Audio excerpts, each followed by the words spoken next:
Welcome to CT Expert Insights. When your business needs people it can trust, you can count on us. We dedicate ourselves to getting to know your needs and finding solutions to meet them. You'll have a team of experts backing you up. Hi, I'm Greg Corombos. My guest in this edition of Expert Insights is Amit Rajvanshy. He is a senior director at CT Corporation. And today, we're going to be talking about SPACs, what they are, why they're important, and what you need to know about them. And so, Amit, thank you very much for being with us. Pleasure, Greg. Well, for starters, give us an overview. What exactly is a SPAC? Greg, a SPAC really stands for Special Purpose Acquisition Company. It's also known as a blank check company or even a poor man's private equity fund. But it's a very simple, straightforward concept. In fact, the idea started back almost 30 years ago, back in early 1990s, when a Wall Street investment bank, GKN Securities, actually invented this concept. So what SPAC is essentially is an investment vehicle. Typically a professional investor or even a business figure, think of Bill Ackman or Sir Richard Branson, celebrities like those, or even, pop culture celebrities, athletes like Serena Williams, Shaquille O'Neal, Jay-Z. Some of these big names, they come together and form a shell company.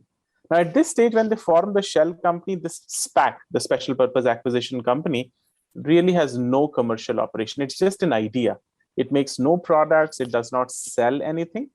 But at that time, these celebrity promoters of a SPAC, they approach retail investors, via public markets. And then using their celebrity appeal, they seek public investments into this SPAC vehicle. So your retail investors like you and I, we could invest maybe $10 ticket size stocks or warrants in this SPAC's pool of capital. And the collection could be anywhere from 300 million to billions of dollars that are, collected by this SPAC instrument. And now once the SPAC has been funded, there is money to invest, these celebrity promoters, they have a 2-year time window to go and invest these funds. And investments really are in acquisition. So they take this money and they screen private businesses, which may not be public yet, and then they acquire them using this SPAC's funded capital. So then what happens? It's a reverse merger. That private business, it could be a pizza shop, it could be a medical instruments company, whatever, even, taxi services companies, they now become a publicly listed company through this SPAC mechanism. So that's all really it is. It's a private equity investment concept, but available through the public markets. Well, let's flesh it out just a little bit more. Can you give us a few examples, first of all, of private companies that recently went public by merging with SPACs? Yeah, absolutely. A lot of them. In fact, Virgin Galactic, which was the space flight company recently in the news, that was a reverse merger via SPAC. They went public. DraftKings, quite popular here, sports contest and betting company, that has gone public via SPACs. There is a real estate company called Open Door. WeWork was a lot in the press. In fact, it had shelved its initial IPO and then it went public via the SPAC route. So that was interesting. And even Grab is a Southeast Asia's Uber. It's a ride-hailing services company.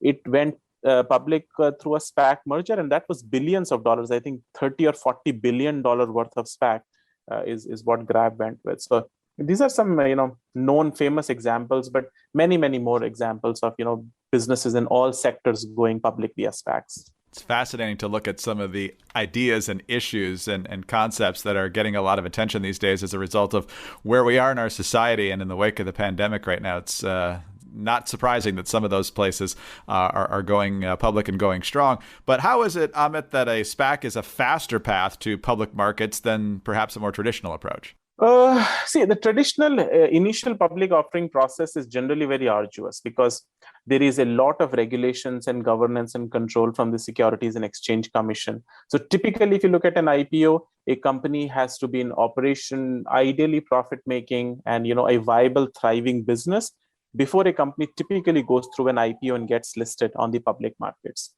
But that process becomes long. And there are a lot of regulatory hurdles that have to be clear. So SPACs generally alleviate some of these burdens because they promote a faster and less expensive path, actually. So SPAC acquisition can actually be closed in a few months. And compare and contrast that with a typical IPO, that could take generally up to 6 months, even longer, just for the paperwork. So SPACs really are, a faster way to clear the regulatory hurdles and, get the clearances first. Because remember, there is no underlying business to be audited and verified, just an idea. So again, even the regulators don't have too much compliance burden to verify. So yeah, it's a faster process to go through SPAC process. So speed is obviously an asset, an upside for folks wanting to go that route. What other reasons have you come across as to why SPACs are so popular right now? Actually, as I said, SPACs have been around for 30 years. It's only in the last, I would say, 18 months or so that SPACs have become extremely popular. And initially, before like 2020s, in fact, before the COVID, pandemic, SPACs were usually the last resort actually for small companies who had trouble raising funds. But SPACs became very, very popular because of extreme market volatility that we all saw in the pandemic last year. The stock markets were extremely choppy, especially at the start of the pandemic, the first half. So a lot of companies actually chose to postpone their traditional IPOs. And there were chances that the market volatility could spoil their stock, and public debut. So that is why, on one hand, those companies, there were not many IPOs hitting the markets. And on the other hand, because of Federal, Reserve's easy money policy, there was a lot of low interest rates, capital waiting to be deployed. So there was money, but there weren't too many new IPOs to chase. So that was the perfect opportunity for SPACs to emerge on the horizon as an attractive investment instrument. So that it's just the timing that, all the market dynamics that led to so much popularity in SPACs that we have seen in the last 18 months or so. So really a perfect storm of conditions over the past year to year and a half to give SPACs the momentum they have right now. Now we're into the second half of 2021, of course. Do you see this growth continuing in the months ahead? Yes.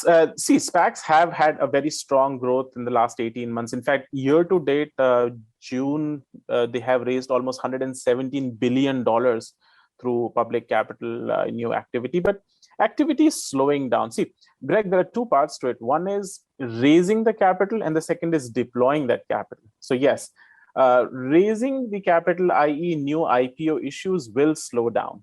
So we will see, some slowdown in new SPAC issuances over the second half of the year. Again, remember, we're comparing to an off-the-charts growth rate. So it may appear slower relatively, but they will continue. But what is critical is that a lot of funds have been accumulated in the last 18 months that are still waiting to be deployed.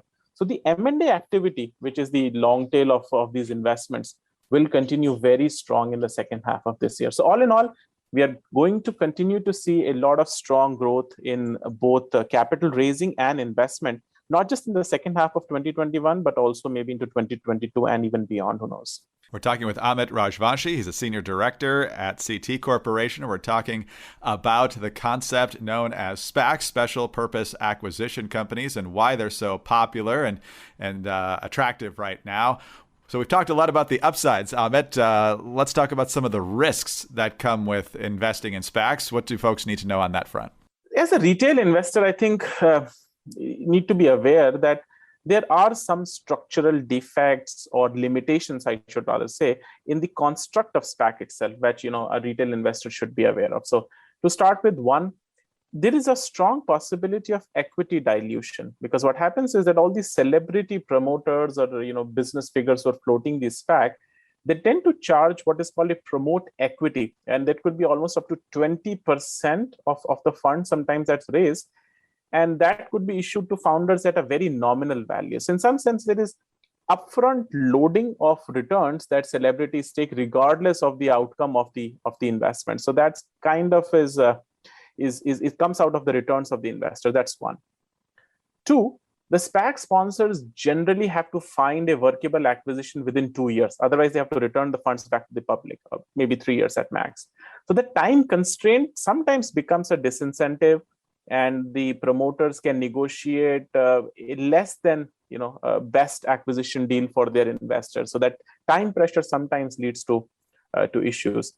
And then due diligence of the SPAC process is also not as rigorous as a traditional IPO. Again, that's an advantage, but a disadvantage. It is faster, but again, it's not as rigorous.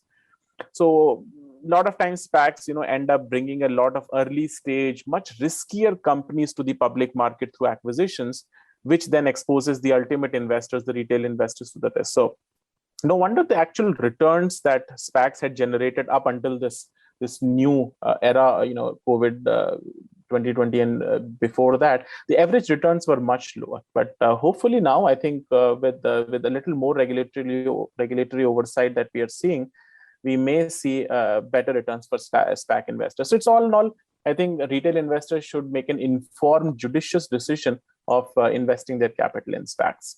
And finally, Amit, we always like to make sure we do as much due diligence in these conversations as possible.